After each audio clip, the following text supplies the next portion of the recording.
मंचों का या सारी बीक शहीद बीता चिच्चू नौजवान शहीद बीता चिच्चू हिराना रखता चिच्चू शिया पाकिस्तान शहीद कुता अंदर शहीद चले गई बलूच कुर्बानी देगा तैयार है वो तैयार दे बलूच दे पता बदनाम करे मैं ये मुर्दगी मातिया बलमान ये हमारा दर्द ना कि मंचों शहीद बीता इन्ना वो अंदर शहीद कर गए मैं हमेशा देखता हूँ शहीद कर गए रुचाक दास शास शास अभी ये मातान चुका नादा के बारात नादा के नवाब हमारा हाशिता का मन चुक हमारा हाशिता मैं ये खबर दर्द नहीं वो वाश्य हूँ वो ती बराता रहबन दिदाश्ता हमारा हाशिता के हाशिता भी हम साहरी ये वो ती चौकान वास्ता कि मैं शहीद बीतेगा वो ती जहीन वास्ता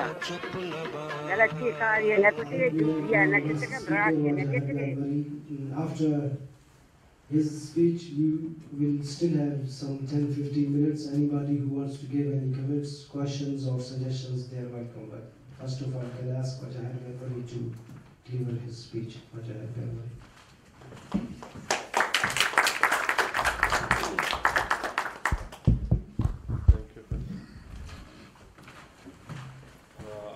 My tributes and salutes to our fallen friends who have given their lives for independence of our country, Balochistan.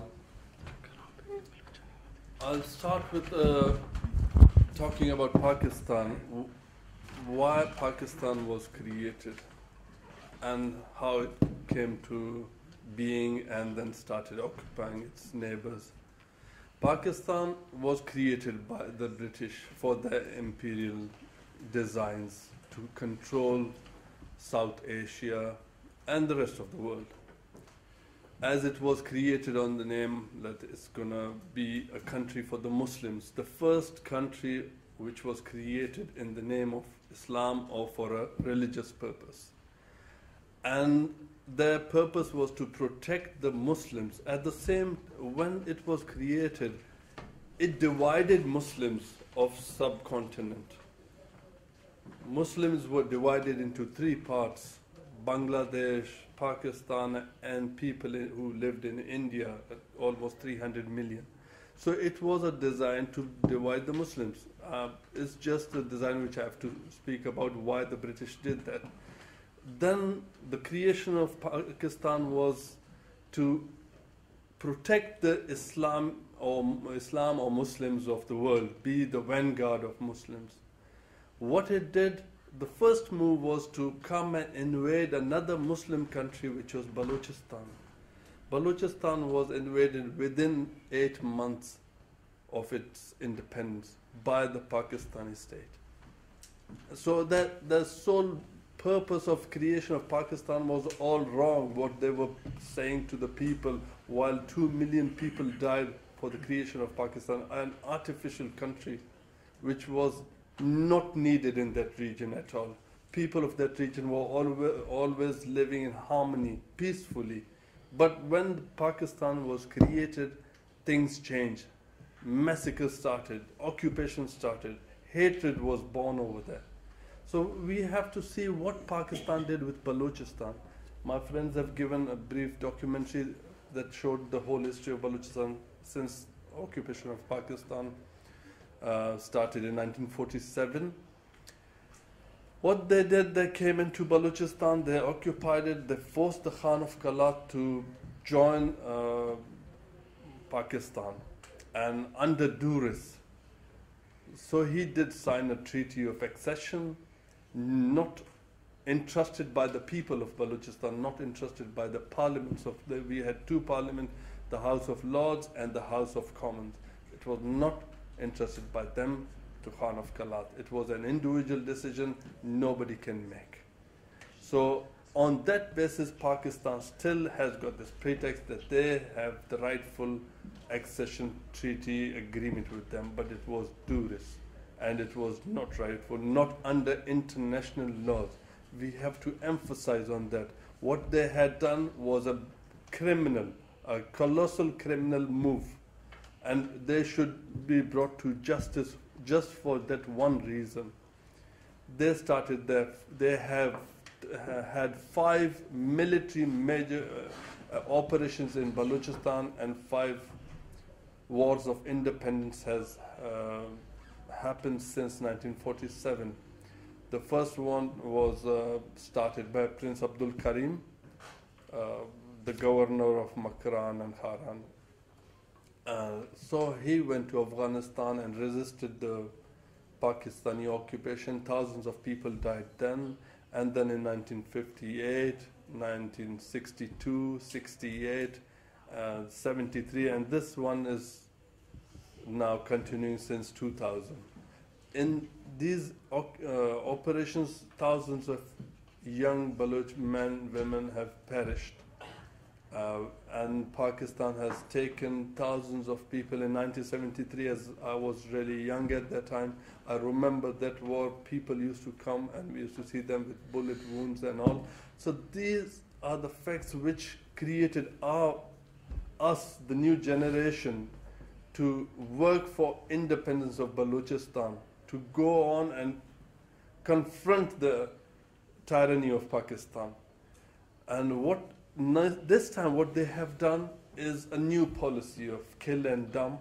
They go and pick young men who are not talking of violence, not talking of any kind of armed resistance. They are democratic, political organization, but they have been picked up, they are tortured, taken away for years and years. Nobody knows where they have been kept. And then when we see their bodies drilled, tortured, burned, and then thrown in desolate areas of Balochistan, in mountainous area alongside roads. So this is happening since last 1 year. 180 young men have been thrown onto different areas of Balochistan. It's a new policy of Pakistan, as they continued they are continuing their previous policies. They had started their ethnic cleansing, ethnic flooding, where they have sent millions of people into Balochistan to make the Baloch population minority in their own homeland. And then when they could not succeed in that design of their evil design, they started this kill and dump policy in past 1 year, where they pick up young men and take them and torture them and kill them and throw them away. And still we have about 10,000 missing young men in Balochistan. We do not know where they have been kept and what kind of treatment they are being met with, or what is happening to them. So basically we have to tell the international community that they have to, our friend gave a good example where the United Nations speaks about one individual move in Syria, but they forget about millions in Ahwaz and Azar and Kurdistan, Tamil, Balochistan, but they do forget about us. They have forgotten us systematically, rather than that it's not a big thing. It's not in their interest in these days. That's why they just try to avoid us. But we, as friends have said, have to unite within the Baloch community, and as international nations, from people from different nations, we have to come together in Europe, all over the world, to be strong enough to show we are a power, we are people who are suffering, and we have suffered enough for past 60 to 80 years in different parts in Iran, by Pakistan, and by other criminal nations. Let's say dictators of the world are controlling innocent and oppressed people of Ahwaz, Azaris, and Kurds. What are we asking for? As we were in 1948, we declared an independent state. We asked for a democratic, a secular, as by nature Baloch people are secular. We are secular people. We are proud of being Muslim, but we do not take it to the extent of fanaticism. That's a practice of each and every individual rather than imposing it on people and making them do something which is not acceptable by any norms. So we are secular by our nature, and we want to practice our religion in our own private way rather than impose it on someone. But the Pakistani state has different design. As they have been created by another nation with another design, they have to create instability all over the world, create these jihadi elements, send them, export them to different parts of the world just to be a nuisance. And they want the same, as Baloch are sometimes called non-Muslims by the Punjabis, who are the rulers of Balochistan or running the whole of Pakistan, just because we are secular. And they want us to practice Islam in their way. But we have practiced it in our own way for hundreds of years. We do not want to change that. And that's why we are called lots of different names. Sometimes the Baloch were called communists, sometimes infidels, and then anti-Pakistan. We do not belong to that country. We are an occupied territory, and they call us anti-Pakistan. They are anti-Baloch. They've rolled in, they've brought tanks and jets into Balochistan in 1948. And then they occupied our land, and now they are calling us, they are the brutal force, the barbarians who are brutally torturing our countrymen. As yesterday I've known that there's been some skirmishes, people have died, Pakistani forces. In retaliation, what did they do? They killed two men, a woman and a man. A woman by the name of, as she was very old, Dadi, that's in Balochi, grandmother, and some Vadera Kaisar in Marri area, about 80 years. Both were about age of 80. This is the way they are showing their Islamic values or humanity. I would put it that way.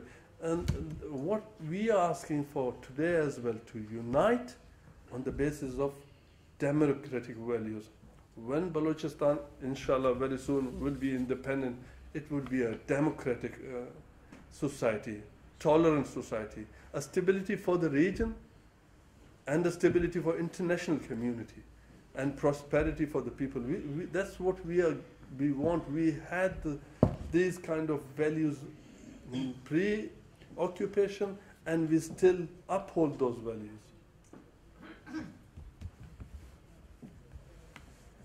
The nature of occupation as we see it is that the occupier always want to keep the occupying territory or the people under their control. They've got different tactics. First they put them in prison, bring up, as in Pakistan we have seen different kind of allegation cases, political cases, which we have gone through. Most of our friends who are here also have gone through that kind of political cases, false cases, lies against us, then put us behind bars, and just to silence the voice of independence. But that's one step, the first step they do. Then they go ahead, started picking up, torturing people, scaring them, and then they start. Now we have come to that point when they have literally started killing, torturing young men just because they cannot buy their loyalty, or they cannot tell them to change their mind from independence to a pro-Pakistani, a pro-parliamentary politics. Now these young men have given their ultimate sacrifice, that is their precious life, for the sake of Balochistan. And what was that they wanted? They have given their lives. They did not budge. They did not go and sell their loyalty to Pakistan. What did they wanted? They wanted independence of Balochistan. They wanted a united, independent Balochistan, a democratic, secular, freedom-loving Balochistan. Not that we join Pakistan and become part of that Pakistani administration or become a puppet government of, as there is a puppet government today in Balochistan, which is part of Pakistan, which has conceded to the enemy, becoming their part, working against the independence of Balochistan. So again, I would say these young men, these people, and thousands before them had given their lives for the independence. And what we should learn from them and what we should do today, we should be united. We should come together again on what point? Unity on the basis of equality and independence of Balochistan. That's the basis. Our friends do ask for unity, but what should be the basis? The basis is independence of Balochistan. As our friends all over in Iran, Ahwazi friends are asking the same. Tamils had asked the same for independence. The way they were dealt by the Sinhalese in Sri Lanka, nobody bothered to talk about that. We should go far away and see what's happening to other oppressed people. Then we learn from their mistakes and how they are successful and from their successes. This is way forward. That's how we can go forward and become a voice in international community and all over the world. Then now our unity means a lot, and today, and this is the time, now is the time we should come together, be together. Finally, I would say, again, as our good young men have given their lives, the reason again would be independence. They had a vision.